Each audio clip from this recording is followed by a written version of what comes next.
My mother-in-law gifted my daughter lingerie with a note that said, "You're beautiful. Why not show it off?" 2 years later, she lured my other daughter from school by texting, "Once you start making real money, they'll understand." Weeks later, I found them in a cabin filling out her OnlyFans bio. As a protective mother, I went insane. I entered the foster care system at 11 years old and never got adopted. So my dream has always been to form a chosen family. I always had this image of me, my future husband, his parents, and our kids all hanging out together, laughing and drinking lemonade in summer. But it never happened. Not because my husband wasn't amazing, he was, but because my mother-in-law is psychotic. Not just the dirty looks, passive-aggressive psychotic. She was a spiteful geriatric mess. For starters, she was a mattress actress, and she was proud of it too. At first, I had absolutely nothing against her working in the sex industry. That's her forte, and I was happy that she was doing well and enjoying what she does. My only concern was surrounding her openness, especially with my daughters. For my oldest daughter's, Kate, 16th birthday, my mother-in-law gifted her with a designer pink and glittery undergarment set. It was wrapped in tissue paper with a card that read, "You're beautiful. Why not show it off?" And a few weeks later, during a family dinner, she randomly began to boast about her earnings from content creation. I thought it would end there, but then she turned to my 14-year-old daughter Lily and said, "If you ever want to make real money without a boss breathing down your neck, just let me know." I shot my husband a sharp glare. His eyes were already widened and told our girls to go upstairs. "Get out of my home," he whispered, but his voice was cold. It was relieving to see him not take any of her shut. That night, we had a very serious conversation with her over the phone. We said if she continued to promote her role as a digital performer, then we had no problem cutting her off for good. A long silence followed, one that made me think that the point had gotten across, so we just hung up. We never saw her again, until 2 years later, that is. It was Kate's 18th birthday, and she begged for her granny Janice to attend. My husband and I had a very long, in-depth discussion about it. We decided to allow her to come, mainly because it was at a sushi restaurant, so we figured not much could go wrong. Fast forward to the big day. We were halfway through dinner when Janice and Kate disappeared to the bathroom together, as if I'd let that happen. As soon as they were out of my view, I followed them. But instead of walking in, I put my ear to the door. As soon as I heard the words financial freedom and living life on your own terms, I barged right in. I caught Janice in the corner swiping through her OnlyFans statistics on her phone. When she saw me, she had a smirk plastered on her face. I'm just showing her what she deserves. A white-hot, maternalistic rage boiled my blood. I lifted my hand to grab Kate's wrist and drag her out. When we got back to the table, I stared my husband dead in the eye and said, "We're leaving." As soon as we arrived home, Kate was angry, but not at Janice. "You're just old-fashioned prudes," she yelled with a weird strength in her voice. A wave of nausea crept into my stomach and my husband looked shocked. Suddenly, all privacy went out the window and I grabbed her phone. I flashed it at her face for face recognition, and what I saw made my eyes nearly pop out of my head. In her camera roll were dozens of intimate photos of not just her, but also her 16-year-old sister, Lily. "Kate, what have you done?" "Ugh, Janice knew you'd react like this. This is exactly why I don't tell you anything," she interrupted. I ran upstairs to the bathroom and locked the door. Call me entitled, but at that point, I knew I had every right to go through Kate's phone. She had already set up a mattress actress account and had posted almost 10 bikini videos to her TikTok, promoting it too, all for the monthly subscription price of $6. I broke down. Where had I gone wrong? My baby girl really believed she was worth less than the price of a large coffee from Starbucks, but the more I swept through her phone, the more it made sense. For the past 4 years, even before we cut her off, Kate and Janice had been talking almost every single day. Practically every conversation consisted of Janice discouraging her from studying for exams or doing homework, because there was a better opportunity waiting for her. She had painted selling your kitty cat for less than a double scoop of Baskin-Robbins ice cream as liberating. I was so shocked that I couldn't even move, so I just screenshotted everything, other than the intimate photos, and sent it to my husband right from my daughter's phone. Not even 30 seconds later, I heard the keys jingle and the front door slam shut. I knew he had left. I didn't know what to do. It was one of those parenting moments no one could prepare you for, so I just started crying. Hard. That's when I heard a knock on the bathroom door. It was Kate. She sat beside me and apologized. "I'm sorry, Mom. I just wanted to make quick money so you and Dad wouldn't have to work so hard." Her voice sounded so innocent. I told her it was okay, and just held her. Suddenly her phone buzzed. It was Janice FaceTiming her. Turns out grooming my daughters was only the tip of the iceberg of her scheme. The next morning, I woke up with a renewed sense of purpose. While the girls were still asleep, I created a detailed spreadsheet tracking every piece of evidence I'd gathered about Janice's operation. Username links, screenshots of conversations, affiliate codes, everything that proved she wasn't just corrupting her granddaughters, but running a full-blown recruitment network. The early morning sunlight streamed through the kitchen blinds, casting striped shadows across my laptop screen as I meticulously documented everything. My husband sat beside me at the kitchen table, nursing his third cup of coffee. The bitter aroma filled the kitchen, mixing with the scent of toast I'd made but neither of us had touched. Dark circles shadowed his eyes. He hadn't slept much either. His normally neat appearance was disheveled, yesterday's shirt wrinkled, his hair uncombed, stubble darkening his jaw. "We need to contact the platforms," he said, scrolling through my findings. "Get Kate's account shut down immediately." His voice was hoarse from lack of sleep, but determined. The gentle click of his mouse punctuated the tense silence as he reviewed the evidence I'd compiled. I nodded. "And we need to figure out how many other girls Janice has recruited. There could be dozens." The thought made my stomach turn, imagining other young girls being manipulated the same way our daughters had been. The spreadsheet on my screen showed at least 15 different usernames that Janice had mentioned in conversations with Kate, each potentially representing another victim. The sound of footsteps on the stairs made us both look up. The creaking of the third step, always the loudest, announced someone's approach. Kate appeared in the doorway, her face pale and drawn. She looked younger somehow, more vulnerable than I'd seen her in years. Her normally perfectly styled hair was tangled, her eyes puffy from crying, her shoulders hunched as if carrying a physical weight. "I couldn't sleep," she mumbled, sliding into a chair across from us. The wooden chair legs scraped against the tile floor, the sound harsh in the quiet morning. "I keep thinking about everything." She wrapped her hands around an empty mug, seeking comfort in the familiar object. I reached across the table and took her hand. Her fingers were cold in mine, trembling slightly. "We're going to fix this, honey." I tried to inject confidence into my voice that I didn't entirely feel. "How?" Her voice cracked. "Those pictures are already out there." A fresh tear slid down her cheek, dropping onto the polished wood of our kitchen table. My husband set down his coffee mug with a decisive thud. Coffee sloshed over the rim, leaving a dark ring on the table that neither of us bothered to wipe away. "First, we shut down your account. Then we report Janice's accounts for promoting underage content." His voice had a steely quality I rarely heard, the voice he used when something threatened our family. Kate's eyes widened. "But what if people at school find out?" Her voice quavered with fear. The social implications suddenly seemed to hit her. The potential ridicule, the whispers in hallways, the permanent digital footprint that could follow her for years. It was a valid concern. The social fallout could be devastating. I remembered my own high school years, how vicious teenagers could be even without social media amplifying every mistake. "One step at a time," I assured her, though my stomach twisted with worry. "Right now, let's focus on damage control." I pushed my laptop toward her,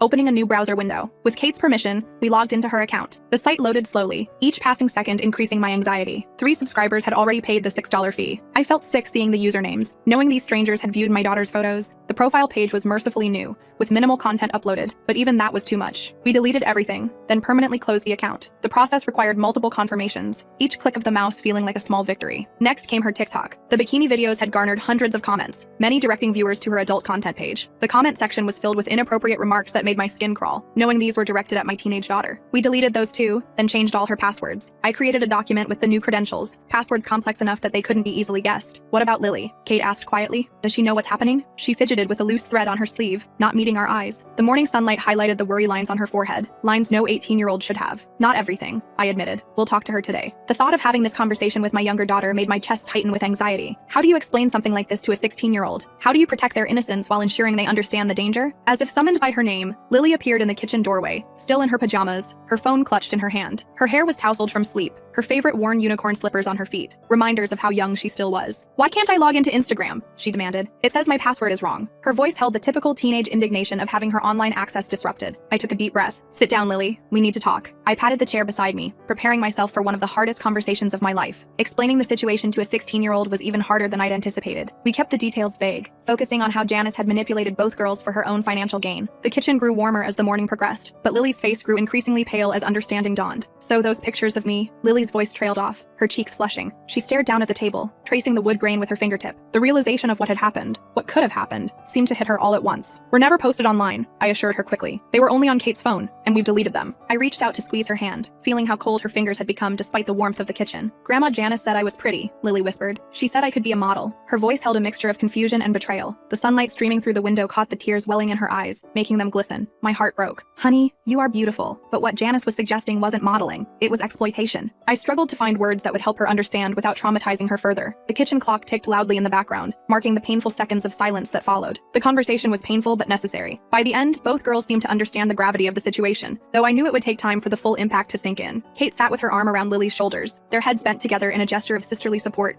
that gave me a glimmer of hope amid the chaos. After breakfast, my phone buzzed with a text from an unknown number. The harsh vibration against the countertop made me jump. I picked it up hesitantly, already suspecting who it might be. "You think you're so clever. Those girls could have had everything. Now they'll have nothing. Janice." The words seemed to leap off the screen, dripping with malice. I showed the message to my husband, whose jaw tightened. The muscle in his cheek twitched as he clenched his teeth, a sure sign of his barely contained anger. "Block the number," he said. "She's trying to get under your skin." He took the phone from my hands, his fingers moving quickly to block the contact. But it was too late for that. Janice was already under my skin, like a festering splinter I couldn't extract. Her words echoed in my mind, raising doubts I fought to suppress. Had we done the right thing? Were we overreacting? The rational part of me knew we weren't, but Janice had a way of planting seeds of uncertainty. Throughout the day, more messages came from different numbers, each one more threatening than the last. "Those pictures might find their way online anyway. Your precious daughters came to me. They wanted this. You can't protect them forever." Each text made my blood run colder. I blocked number after number, but they kept coming. Janice was relentless, using burner phones or messaging apps to bypass my blocks. That evening, a package arrived at our door. The doorbell rang just as we were sitting down to dinner, the sound making all of us tense. No return address. The brown paper packaging gave no clue to its contents or sender. Inside was a pink lace lingerie set, similar to the one Janice had given Kate 2 years ago, but smaller, Lily's size. The delicate fabric felt like a threat in my hands, making my skin crawl. A note was tucked inside. "She'll come back to me when she's ready for the real world." The handwriting was unmistakably Janice's, loopy and dramatic, with hearts dotting the eyes. I threw the package in the trash, my hands shaking with rage. The thud of it hitting the bottom of the empty bin was satisfying, but not enough to calm the storm of emotions raging inside me. "We need to get a restraining order," my husband said when I showed him the package. He paced the kitchen, his footsteps heavy on the tile floor. "This is harassment. It's threatening." His voice was tight with controlled anger, his hands clenched at his sides. I nodded, but something held me back from involving authorities. The potential exposure, the humiliation for the girls if this became public record. There had to be another way. The thought of our family's private trauma becoming part of public court documents, potentially accessible to friends, neighbors, and future employers, made me hesitate. The next day, I dropped the girls off at school with strict instructions to come straight home afterward. No detours, no hanging out with friends. They protested but eventually agreed. The school parking lot was busy with morning drop-offs, parents and students hurrying through the light drizzle that had started overnight. I watched until both girls were safely inside the building before pulling away, my windshield wipers beating a nervous rhythm that matched my heartbeat. While they were at school, I continued my investigation. Using the fake profile I'd created, I infiltrated deeper into Janice's network. The private forum was a goldmine of information. The screen glowed with disturbing conversations as I scrolled through page after page,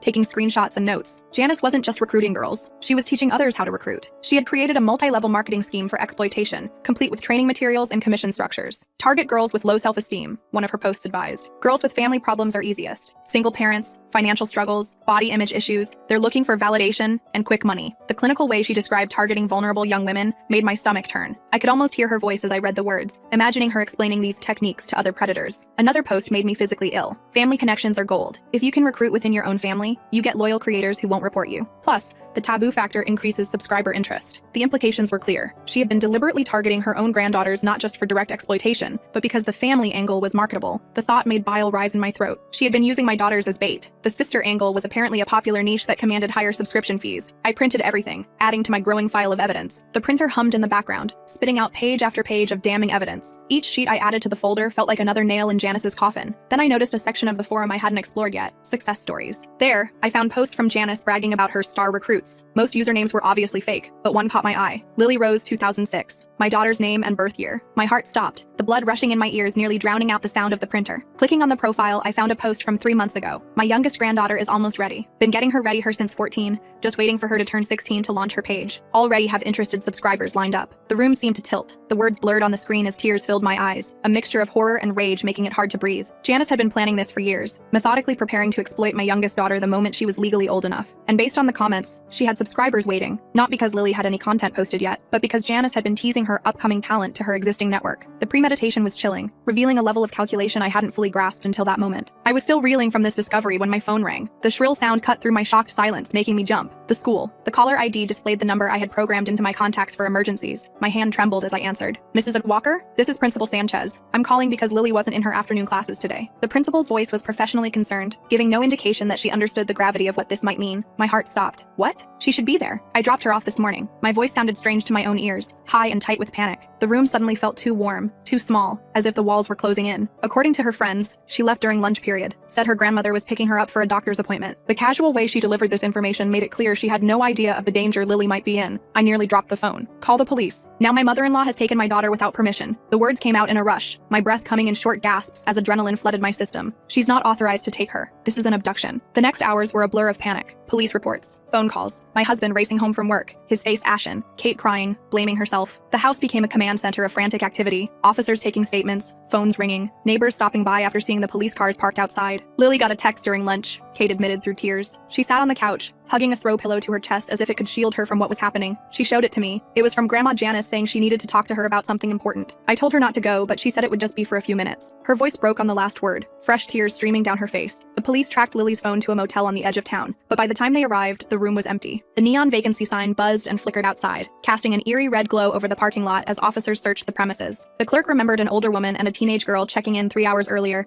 then checking out in a hurry just 30 minutes before police arrived. "They left this behind," the officer said, handing me Lily's phone. It was in the trash can. The device felt unnaturally heavy in my hand, like it contained all my fears and failures as a parent. The screen was cracked, as if it had been deliberately damaged. I scrolled through her recent messages. The last one from Janice read, "Don't worry about your parents. Once you start making real money, they'll understand this was the right choice. Meet me outside the cafeteria. Don't bring your phone. They might be tracking it." The timestamp showed it had been sent during Lily's lunch period, just as Kate had said. She had planned this, waited until we were distracted by Kate's situation to target Lily directly. The calculated nature of it made my blood run cold. This wasn't an impulsive act. It was the execution of a plan that had been in the works for years. Back home, I paced the living room while my husband made call after call to anyone who might have seen Janice. Old friends, distant relatives, former neighbors. No one had heard from her in months. The carpet beneath my feet became worn with my constant movement, back and forth across the same path as if physical motion could somehow bring my daughter back. Mom? Kate stood in the doorway, her face streaked with tears. The afternoon light from the window cast half her face in shadow, highlighting her resemblance to her missing sister. I think I know where they might be. Her voice was small but determined, a flicker of hope in the darkness of uncertainty. She led me to her room and pulled out a shoebox from under her bed. The cardboard was worn at the corners, decorated with stickers and doodles, a typical teenage keepsake box. Inside were dozens of postcards and small gifts from Janice, sent secretly over the years, trinkets and mementos that now seemed sinister in their deliberate cultivation of a secret relationship. She has this cabin, Kate explained, showing me a postcard of a small wooden structure beside a lake. The image showed a rustic building surrounded by pine trees, the kind of picturesque setting that normally evoked peace, but now filled me with dread. She took me there once, 2 summers ago when you and Dad thought I was at basketball camp. She called it her freedom retreat, where she did most of her content creation. She couldn't meet my eyes as she admitted to the deception, her fingers nervously tracing the edge of the postcard. My hands trembled as I turned the postcard over. No address, just Janice's loopy handwriting. Our secret place, where you can be truly free. The words took on a sinister meaning now, the promise of freedom revealed as a trap. Do you know where it is? I asked urgently, gripping Kate's shoulders perhaps too tightly in my desperation. The fabric of her sweatshirt bunched under my fingers as I fought the urge to shake the information out of her faster. Kate nodded. I think so. It's about 3 hours north near Lake Meredith. It's really isolated. She pulled out her phone, opening a map application to show me the general area. There's a dirt road that leads to it. You can't see it from the main road. We gave the information to the police, but they warned us it would take time to get a search warrant, especially with only a vague location to go on. The officer's words seemed to move in slow motion, bureaucratic caution when every second counted. We'll need to coordinate with the county sheriff up there, he explained. Jurisdiction issues, and we need more specific information to get a judge to sign off. We don't have time, I told my husband after the officers left. The front door had barely closed behind them when I grabbed my car keys from the hook by the door. If Janice gets Lily to that cabin, who knows what she'll convince her to do. The thought of what might be happening while we waited for official channels was unbearable. He grabbed his car keys. I'll drive. You navigate. His face was set with determination, jaw clenched and eyes focused. In that moment, I saw the same protective fury I felt mirrored in his expression. Kate insisted on coming too. I know what the cabin looks like, and Lily might listen to me. She was already pulling on her jacket, her movements quick and decisive. For the first time in years,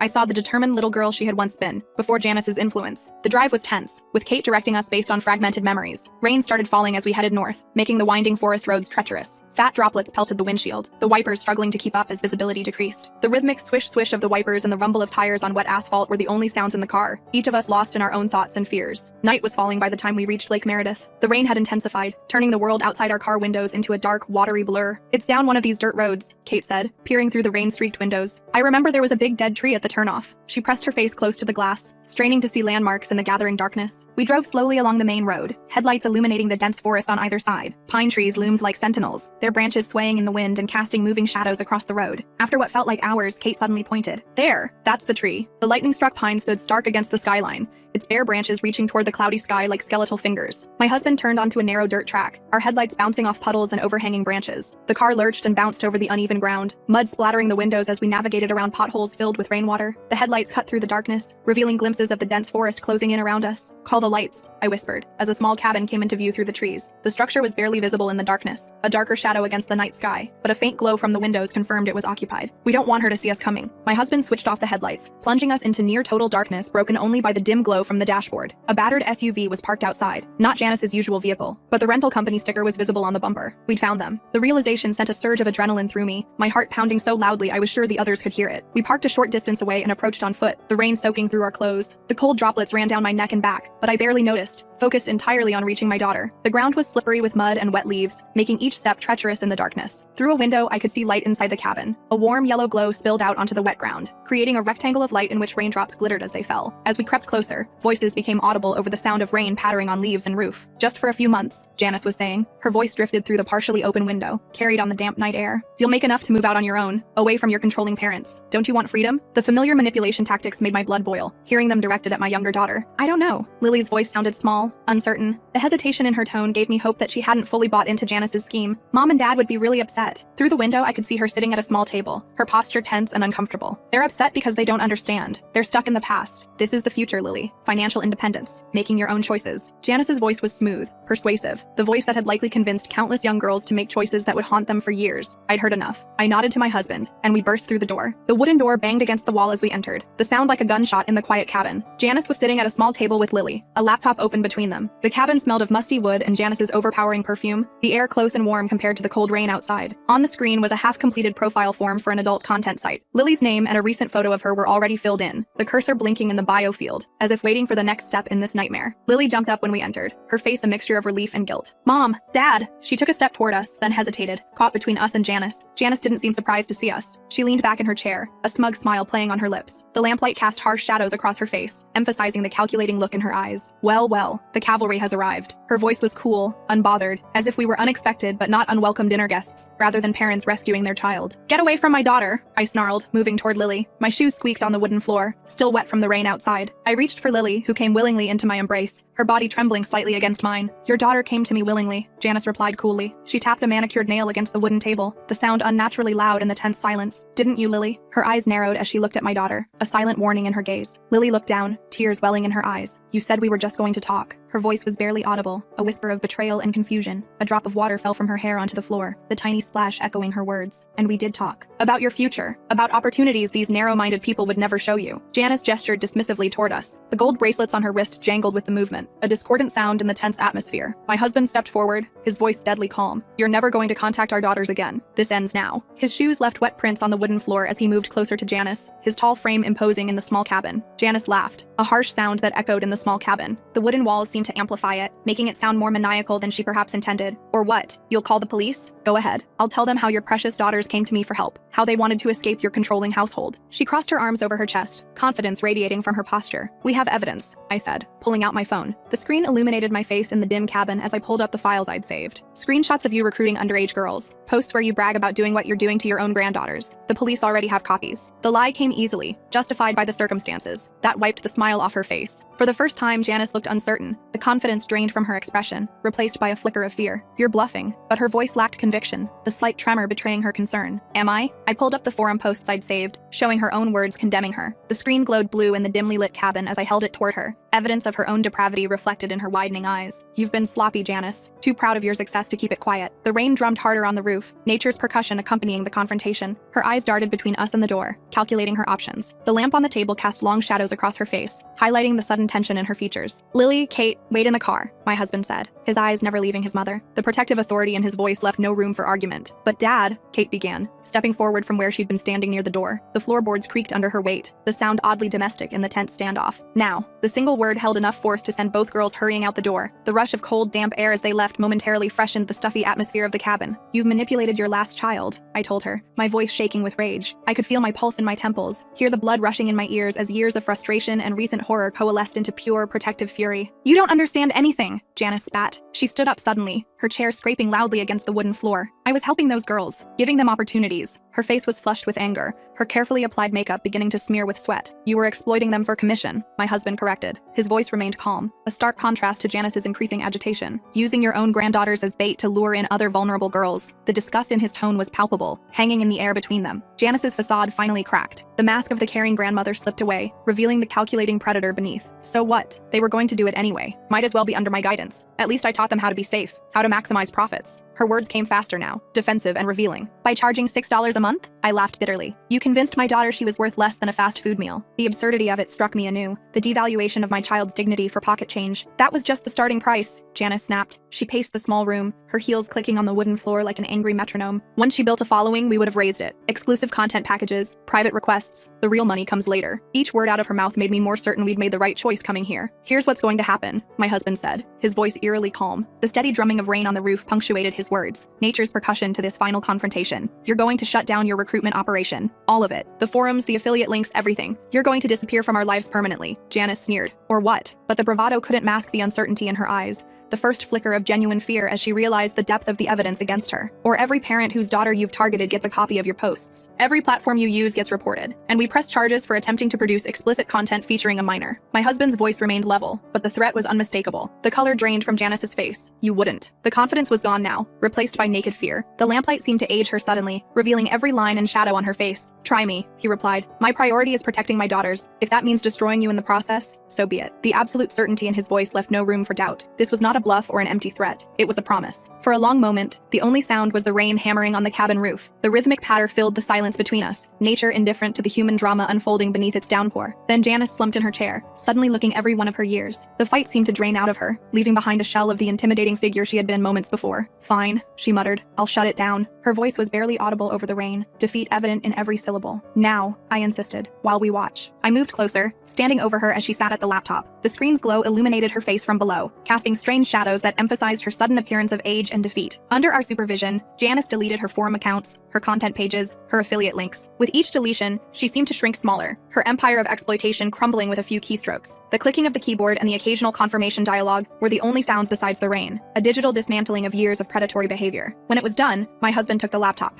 We're keeping this as insurance. If we see any sign that you're starting up again, or if you contact our daughters, everything goes public. He closed the laptop with a decisive snap, tucking it under his arm like the valuable evidence it was. Outside, the rain had stopped. The sudden absence of its constant drumming made the night seem unnaturally quiet. The girls were waiting in the car, huddled together in the back seat. As we approached, I could see they were talking intently, Lily wiping away tears while Kate had an arm around her shoulders. The headlights were off, but the interior light cast a soft glow over their faces, highlighting their resemblance to each other and their youth and vulnerability. The drive home was quiet. The wet roads glistened under the moonlight that occasionally broke through the clouds, reflecting our headlights like a river of stars. Lily eventually fell asleep against Kate's shoulder, emotionally exhausted. The gentle rhythm of her breathing was the only sound in the car besides the hum of the engine and the swish of tires on wet pavement. In the rearview mirror, I caught Kate's eye. Thank you, I mouthed. Without her memory of the cabin, without her willingness to admit her own role in what had happened, we might never have found Lily in time. She gave a small nod, then looked out the window at the darkness rushing past, her profile illuminated by passing streetlights as we neared civilization again. It was nearly dawn when we arrived home. The first hints of sunrise colored the eastern sky as we pulled into our driveway, pale pink and gold streaks promising a new day. As the girls trudged upstairs to bed, their footsteps heavy with exhaustion on the stairs, my husband pulled me into a tight embrace in the kitchen. The familiar scent of him, coffee and rain and the faint trace of his cologne, was comforting after the nightmare of the past 24 hours. We got lucky, he whispered against my hair. If Kate hadn't remembered the cabin, his voice broke, unable to complete the thought. The possibilities were too horrifying to voice, hanging unspoken between us. His arms tightened around me, as if the physical connection could ward off the what-ifs that threatened to overwhelm us. What do we do now? I asked, pulling back to look at him. The early morning light filtering through the kitchen window illuminated the exhaustion on his face, the worry lines that seemed to have deepened overnight. We heal, he said simply, all of us, together. He brushed a strand of hair from my face, his touch gentle despite the strength I knew he possessed, the strength that had faced down his own mother to protect our daughters. In the weeks that followed, we focused on rebuilding trust and open communication. The girls started therapy, both individually and as a family. We had difficult conversations about self-worth, exploitation, and the false promises of easy money. Around our kitchen table, in therapist offices, during long walks in the park, we talked more openly than we ever had before, breaking down the walls that had allowed Janice to insert herself between us. Janice remained silent. Whether out of self-preservation or genuine remorse, I couldn't tell. But the threatening texts stopped. The packages stopped. It was as if she'd vanished from our lives completely, leaving only the damage we were working to repair. One evening, about a month after the cabin confrontation, Kate knocked on our bedroom door. The soft tapping was hesitant, almost timid. She was holding a small stack of papers, the edges slightly crumpled as if she'd been clutching them nervously for some time. I wrote something, she said hesitantly, for my therapy homework, about everything that happened with Grandma Janice. My therapist thought it might help to share it with you. She handed me the papers and quickly left, not waiting for our response. Her footsteps hurried down the hallway, retreating to the safety of her room. My husband and I read them together, tears streaming down our faces as Kate detailed years of subtle manipulation, how Janice had systematically undermined her self-esteem while simultaneously building herself up as the only adult who truly understood her, how the lingerie gift had been preceded by months of comments about Kate's appearance,